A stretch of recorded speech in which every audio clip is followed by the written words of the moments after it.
My name is Marge Gustowiak, and I'm a nurse, and I've been asked to speak to you today on communication.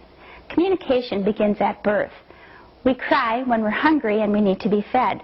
We cry when we're wet and we need to be changed. And we cry when we're lonely and want to be held up. This is pretty simple, but it gets a little more complicated as we go on in life. Communication, in my opinion, is the #1 reason that problems exist at home, at school, and in our work relationships. It is one of the most valued traits of most employees, yet it's the least taught. But you're in luck today because this video series has chosen to include communication as one of its tasks. To review what we'll be going over today, there's 4 basic areas. First, we'll take a look at the 4 components or pieces that make up every communication. Next, we'll go into the 2 different types of communication. Thirdly, we'll go into the 4 different styles of communication, and we're going to end up with tips on listening. We'll get started with the components or pieces of communication. There are 4. The first piece is the sender. This is the person giving the message. In the case of our video series today, I'm considered the sender. The second piece is the message, and that's the image, feeling, or idea that's being conveyed. In the example right now, tips on communication is what's considered the message. The third piece is the receiver, and this is the person that's getting the message. Given our situation again today, you would be considered the receiver. And finally is the feedback, and this is the reaction to the message. And to me, this is one of the most critical pieces of the communication components. In our example today, things you would share with people, either what you liked or didn't like or believe or didn't believe, would be the feedback to our communication taking place. These 4 components take place in all communication. Understanding this is one of the keys in good communication skills. Next, we'll go in the 2 types of communication. This is verbal and nonverbal. Verbal is spoken or written. It includes talking, telephone conversations, letters, emails, and written reports. Some hints for good verbal communication is to always introduce yourself and make sure the person understands what you're about to do. Choose meaningful words. Never use slang, swearing, or gossip. Speak clearly and distinctly. We're going to be taking a look at a communication that takes place with Mary Lou, who you'll see in a flowered top, and Kathy, who's wearing a vest. Mary Lou needs Kathy to clean her room. So let's see if she's chosen her words carefully and that Kathy's clear on what she really wants done. Let's take a look. Kathy, could you stop what you're doing, please? What? I just walked past Mrs. Gregg's room, and it is a mess. So? So, could you please clean it up? Why can't you do it? Because I'm the manager, and managers don't clean up rooms. Well, just because you're the manager doesn't mean that you can't clean it up. Kathy, you know that's your job. Please go do it. And if you don't like it, then punch out. I'm busy preparing the meals. I don't have time to clean up her room. You do it. Just go do it. Fine.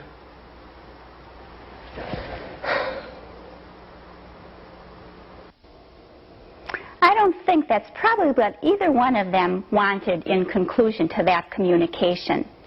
Mary Lou is going to be a little more careful now on how she approaches Kathy and the types of words that she uses and how she explains what she needs to have done. So let's see if we can't come up with a better conclusion this time. Let's take a look. Kathy, can you stop what you're doing, please? What? I just went past Mrs. Gregg's room, and she's having company tonight, and the room is a mess. It needs to be cleaned up. So you do it. Well, I can't do it because I have to pass the medications.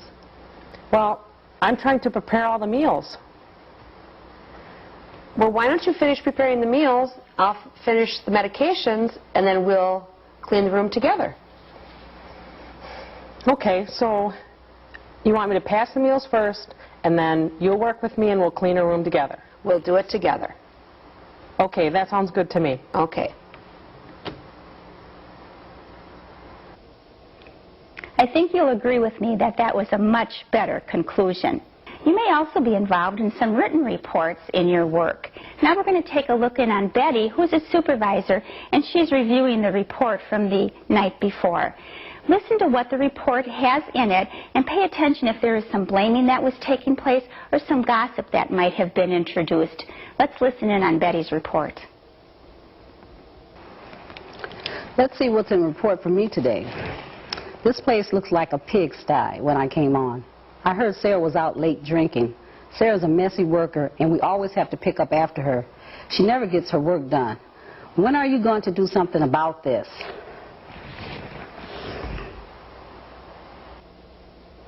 Now, I think Betty got a message with that report, but I think it might be a little colored by some of the gossip and some of the blaming that took place. Let's take a look at that very same report that's written differently, taking away the blaming and the gossip, and think what kind of message Betty got this time. Let me see what's in the report for me today. This unit was a real mess when we came on. Clothes were not put away, the dining room tables was not washed, the garbage was overflowing. Let's discuss this. Betty, can we talk about this? I think that's a good idea. Now, Betty got the same information, but the gossip and the blaming was taken out of it. I think she'll be able to approach this by addressing the problem rather than attacking the person and probably get some better results. Now, the next area we're going into is nonverbal communication. Nonverbal communication includes gestures, welcoming people, being closed off to people. It includes posture and body movement. It includes touch. You can have a gentle touch or you can have a firm touch. I need you to pay attention here. Eye contact is considered nonverbal communication. Silence, when you're wanting people to pay attention. And size. We're going to take a look at Betty on the telephone. Sarah's calling in, and I want you to pay attention to what Betty's body language is telling you about Betty's reaction to this phone call.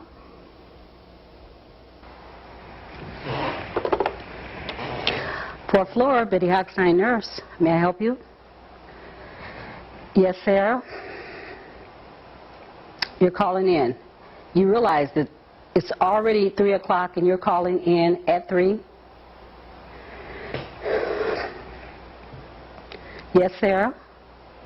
Do you have a headache? Well, Sarah, consider this a verbal warning. I know you have a headache, but you have to give us amount of time for a call-in.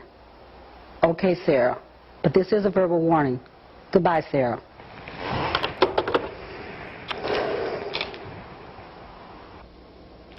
Could you tell that Betty was a little upset with that call?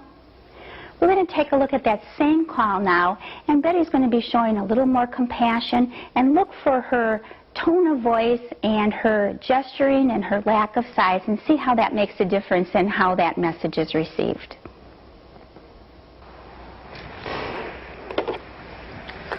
Fourth floor, Betty Hochstein, nurse. Yes, Sarah. You're calling in? You don't